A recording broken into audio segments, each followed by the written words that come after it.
এই কম্পেনসেশন যেটা আমরা রাষ্ট্রের কাছে পাই, সেই কম্পেনসেশনটা গত 53 বছর যাবৎ আজকে এসে ক্ষতিপূরণ আসে 8,000 কোটি টাকা।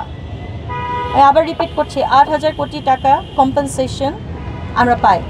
সেটা সর্বোচ্চ আদালত থেকে আমাদের পক্ষে রায় আছে যে এই ক্ষতিপূরণ এই শহীদ মুক্তিযোদ্ধা পরিবারকে 2 মাসের মধ্যে বুঝিয়ে দিতে। এই 2 মাস আর যায় না, চলতেই থাকে।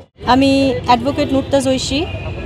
আমার বাবা জনাব আব্দুর রহিম, উনি একটু আগে বক্তব্য রেখে গিয়েছে। সো আমি খুব সংক্ষেপে দুটি বিষয় নিয়ে আমরা আসলে এসেছি আজকে। একটা হচ্ছে আমরা শহীদ মুক্তিযোদ্ধা পরিবার, আমরা এসেছি আমাদের একটি ক্ষতিপূরণ।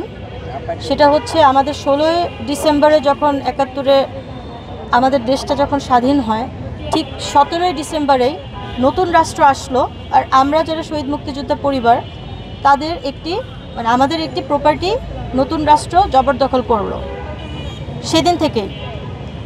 আর সবচেয়ে বড় দুঃখের বিষয় হচ্ছে আমার দাদা, যিনি 71-এ শহীদ হয়েছেন, সে ছেলে কিন্তু তার আল্লাহ দিলে এমন সম্পদ ছিল যে সে প্রাইভেট জেট ভাড়া করে কিন্তু সে ইউরোপ আমেরিকা চলে যেতে পারত, তার সে অপশন ছিল।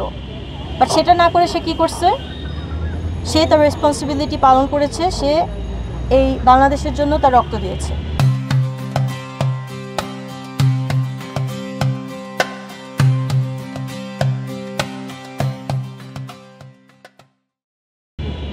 কিন্তু যখন সে চলে গেলেন দুনিয়া থেকে, আমার বাবার মা মানে আমার দাদি, ওনারা খুবই অসহায় হয়ে পড়েন। যেখানে অন্যদের সমস্যা আমার দাদা সলভ করতো, সেখানে তারা দরজার পর দরজা যায় কিন্তু কোনো হেল্প পায় না, রাষ্ট্র থেকে তো আরোই পাচ্ছে না। তো 53 বছর যাবৎ আমাদের যে শহীদ মুক্তিযোদ্ধা পরিবার, আমার দাদা ছিল ফার্স্ট জেনারেশন, বাবা হচ্ছে সেকেন্ড জেনারেশন, আর আজকে আমি হচ্ছে থার্ড জেনারেশন। সো এই যে 3টা জেনারেশন চলে গেল, আমার দাদা তো গেলই শহীদ হয়ে, আমার বাবার এখন বয়স হয়েছে, সে অতটা দৌড়াদৌড়ি করতে পারে না, বাট স্টিল সে রাজপথে লিড দিচ্ছে। আমাদের আজকের দিন পর্যন্ত যে ক্ষতিপূরণটা, এটা কিন্তু ইস্যু নাম্বার 1 নিয়ে আমি কথা বলছি, দাবি নাম্বার 1। এই কম্পেনসেশন যেটা আমরা রাষ্ট্রের কাছে পাই, সেই কম্পেনসেশনটা গত 53 বছর যাবৎ আজকে এসে ক্ষতিপূরণ আসে 8,000 কোটি টাকা। আবার রিপিট করছি, 8,000 কোটি টাকা কম্পেনসেশন আমরা পাই। সেটা সর্বোচ্চ আদালত থেকে আমাদের পক্ষে রায় আছে যে এই ক্ষতিপূরণ এই শহীদ মুক্তিযোদ্ধা পরিবারকে 2 মাসের মধ্যে বুঝিয়ে দিতে। এই 2 মাস আর যায় না, চলতেই থাকে। হাসিনার আমলে, সরি বলতে হচ্ছে, ওনার আমলে তো কী হয়েছে আমরা সবাই জানি। এবং আব্বুকে ডাইরেক্টলি টার্গেট করা হয়েছে। ইভেন আমাদের যে এক্স মেয়র ছিলেন জনাব আতিকুর রহমান, ঢাকা উত্তরের, ঘটনাস্থলে ওনার সাথে আমার বাবা হচ্ছে মেয়র ইলেকশন করেছিলেন, যার ফলে জনাব আতিকের কাছে যখন আমাদের ক্ষতিপূরণ ফাইলটা যায়, সে আব্বুকে রাইভাল হিসেবে দেখছিল বলে সে ফাইল বগল দফা করে রেখেছিল। এইভাবেই চলতে থাকে। সো আমরা একটা আশার আলো দেখতে পাই যখন ইন্টারিম গভর্নমেন্ট পাওয়ারে আসে। আনফর্চুনেটলি প্রথম থেকে আমরা চিফ অ্যাডভাইজার থেকে শুরু করে সব জায়গায় নক দেওয়ার পরও আজকে আওয়ামী লীগের আমলে, বিএনপির আমলে আমরা যেরকম আচরণ পেয়েছি, আজকে এক্স্যাক্টলি 1 বছর যাবৎ আমাদেরকে সেরকম আচরণ করা হচ্ছে, নাহলে আজকে এইভাবে আমাদের দাঁড়ানো লাগতো না।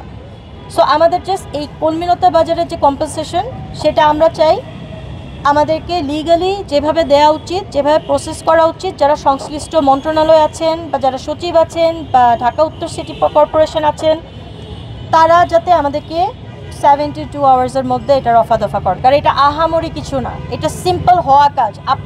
আপনাকে সর্বোচ্চ আদালতের রায় আপনি মানতে বাধ্য, ডিএনসিসি বলেন, উপদেষ্টা বলেন, হুএভার ইট ইজ। সো এটা তারা যেভাবে বগল দখল করেছে, আমরা চাই 72 আওয়ার্সের মধ্যে যেটা করার সেটা তারা করবে। তারা যদি আমাদের বলে আজকে থামেন, আমরা থামবো না, আর টাইম দিতে পারছি না। এই গেল আমাদের মুক্তিযোদ্ধা পরিবারের ক্ষতিপূরণ। এখন নাম্বার 2 হচ্ছে বস্তিবাসীদের, দেখতে পাচ্ছেন আমাদের সাথে এসেছে। ওনাদের বিষয়টা হচ্ছে, এগেন আমার বাবা একটা বস্তিবাসী প্রকল্প করছিলেন, ল্যান্ড মিনিস্ট্রির সাথেই সেই প্রকল্পটা, নিজের টাকায়, কোনো ব্যাংক লোন ছাড়া। সো বস্তিবাসীদের জন্য যখন আমরা কাজ করি, ইতিমধ্যে বিএনপি পাওয়ারে এসেছিল, তারা আমাদের কোঅপারেট তো করেই নেই, বরঞ্চ অনেক রকম সমস্যায় ফেলেছে। আওয়ামী লীগ আসলো পাওয়ারে, গত 53 বছর যাবৎ যে সকল পার্টিগুলো এসেছে পাওয়ারে, তারা কেউ চায় না বস্তিবাসী পুনর্বাসিত হোক, কেউ চায় না। করলে তারা আমাদের এখানে স্টেপ ইন করা লাগতো না। তো আমরা যখন কাজটা করছিলাম, আমরা ওই বস্তিতে ছিলাম, তখন আমরা ছোটো ছিলাম, আব্বু আমাদেরকে গুলশান বনিতে রাখে না, সে আমাদেরকে স্ট্রেট বস্তিতে নিয়ে আসছে, যাতে এখানে থেকে কাজ করলে কাজগুলো ইজি হবে। আমাদেরকে বাধার পর বাধা দিতে দিতে একটা পর্যায়ে আমার বাবার কাছে যেটা তারা দাবি করে, সেটা তারা দাবি করলো যে আপনি প্রজেক্ট করতেছেন, আমাদের কিছু দেন। বিএনপিকে দেয় নেই, আওয়ামী লীগকে দেয় নেই। তারা খেপে কী করলো, আমাদের দেশ ছাড়া করলো, এক কাপড়ে, একটা কাপড়ও নিতে দেয় নেই। তো আমরা ইউকে চলে গেলাম, লন্ডনে চলে গেলাম, ওখানে লেখাপড়া করছি। এর মধ্যে আমার বাবা মার বিরুদ্ধে 30টার মতো মিথ্যা মামলা দেওয়া হয়, বাবাকে গুম করা হয়, অনেক কাহিনী, সেখানে আমি না যাই, আমি জাস্ট দাবিটাতে আসি। দাবিটা এটাই যে এই বস্তিবাসীদের পুনর্বাসনের জন্য যেটা করণীয়, আমরা অলরেডি আবেদন নিবেদন বহুত কিছু করে আসছি। আগে আমরা একটা রিটও করেছিলাম যে আমাদের যে প্রকল্পটা, এই প্রকল্পটা যে থামিয়ে রাখছে, সেই প্রকল্পটা যেন আবার মানে বাস্তবায়িত হয়। যেমন এটা কি ছিল, এটা হচ্ছে গিয়ে সরকার অর্থাৎ ল্যান্ড মিনিস্টার আর আমার বাবার জনাব আব্দুর রহিমের যে প্রতিষ্ঠা এনএসপিডিএল, আপনি হচ্ছেন ল্যান্ড মিনিস্টার, আমি হচ্ছি ল্যান্ড মিনিস্ট্রি, আমি হচ্ছি গিয়ে এনএসপিডিএল, আপনি আর আমি হচ্ছি পার্টনার। আমরা দুইজন একটা পার্টনারশিপ চুক্তি করছি। তাহলে এই পার্টনারশিপ চুক্তিতে কি ছিল, তুমি ভূমি মন্ত্রণালয়ে ল্যান্ড দিচ্ছো আমাকে, আমি এখানে 15,024টা ফ্ল্যাট করব, কিন্তু তুমি ভূমি মন্ত্রণালয়ে তুমি টাকা দিবা না, তুমি ল্যান্ড দিবা, আমার টাকায় আমি পুরো প্রজেক্ট করব, 15,024টা ফ্ল্যাট। কিন্তু আমরা প্রজেক্টে কাজ করাকালীন অবস্থায় আমাদেরকে বাধাগ্রস্ত করা হয় এবং আমরা 2,000 পরিবারকে উঠিয়ে মানে তাদের ফ্ল্যাট বুঝিয়ে দিতে পেরেছিলাম। বাট এর বাইরে যখন হঠাৎ করে আমাদেরকে যখন দেশ ছাড়া করা হয়, এখানে বস্তিবাসী অনেক আছে, তারা তাদের ফ্ল্যাটের জন্য সব কিছু বিক্রি করে একটা ফ্ল্যাট পাওয়ার জন্য তারা টাকা দিয়েছেন, কিন্তু আমরা তাদেরকে ফ্ল্যাট দিতে পারিনি। আজকে তারা সব বিক্রি করে একটা ফ্ল্যাট কিনছে, কিন্তু এখন যখন তাদের ফ্ল্যাট তারা পাচ্ছে না, 16 বছর 17 বছর হয়ে গেছে, তাদের পিঠ পুরো ডিএলএ ঠেকে গেছে। তারা এখন কাফনের কাপড় কেন পড়ছে, কারণ তারা হয় মরবে নাহলে মারবে, নিজেদের রাইট নিয়ে কাজ করতেছে। সো এই যে চুক্তিটা হাসিনার আমলে এটা বাতিল করা হয়েছে এই চুক্তিটা, কিন্তু এই চুক্তি বাতিল করার এখতিয়ার তাদের নাই। তো আমাদের একটাই দাবি ভাষানটেক বস্তিবাসী প্রকল্পের জন্য, যে এই প্রকল্পটা 72 আওয়ার্সের মধ্যে আবার যাতে তারা এক্সিকিউশনে নেয়, এটা যাতে শুরু করে দেওয়া হয়। That's it.